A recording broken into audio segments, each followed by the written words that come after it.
এডিনগর থানার ভারপ্রাপ্ত কর্মকর্তার বিরুদ্ধে এক সাংবাদিককে গালিগালাজ ও শারীরিক আক্রমণের অভিযোগ উঠেছে। ঘটনাকে কেন্দ্র করে শুরু হয়েছে তীব্র চাঞ্চল্য। অভিযোগ, এডিনগর থানার ওসি অভিজিৎ মণ্ডল ঘটনাস্থলে এসে কোনো পূর্ব সূচনা ছাড়াই তাকে মৌখিকভাবে গালিগালাজ করেন এবং শারীরিকভাবে আক্রমণ করেন। এই ঘটনাকে কেন্দ্র করে সাংবাদিক মহলে ক্ষোভের সৃষ্টি হয়েছে। পেশাগত দায়িত্ব পালনের সময় এমন হামলা গণতন্ত্র ও মত প্রকাশের স্বাধীনতার উপর আঘাত বলে দাবি উঠেছে। ঘটনার নিরপেক্ষ তদন্ত ও দোষীর বিরুদ্ধে কঠোর ব্যবস্থা নেওয়ার দাবি জানানো হয়েছে সংশ্লিষ্ট কর্তৃপক্ষের কাছে। ঘড়ির কাটায় প্রায় 1:40 বাজে।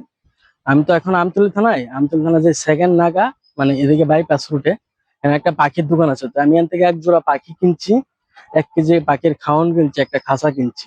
তো কিনে আমি দোকানে বলছি, দোকানের মালিক বলছে দাদা বন, যেহেতু চিন পরিচিত।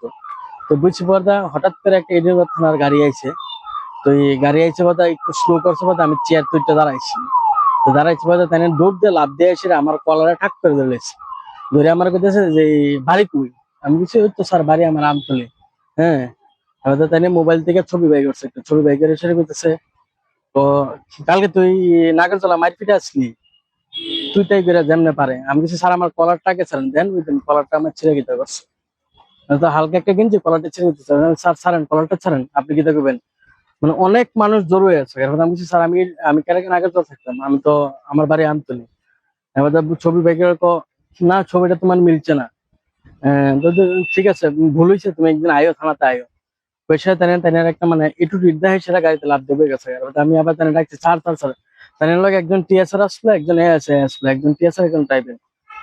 তুই মানে ঘটনা হয়েছে নাগরতলাতে 2 গোষ্ঠী। আমি এনে পাখি কিনতেছি, তাই আমতলী থানার আন্ডারে ঢুকছে। আমি আবার লগে লগে যেহেতু থানার নিকটবর্তী, আমি আমতলী থানা বরাবর কিনছি। বরাবর এমন কি কোনো কিছু আছে না, আমি তো জানি না।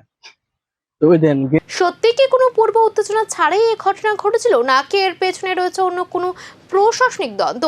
তদন্তে কি উঠে আসবে সেটা এখন বড় প্রশ্ন। নজর প্রশাসনের পরবর্তী পদক্ষেপের দিকে।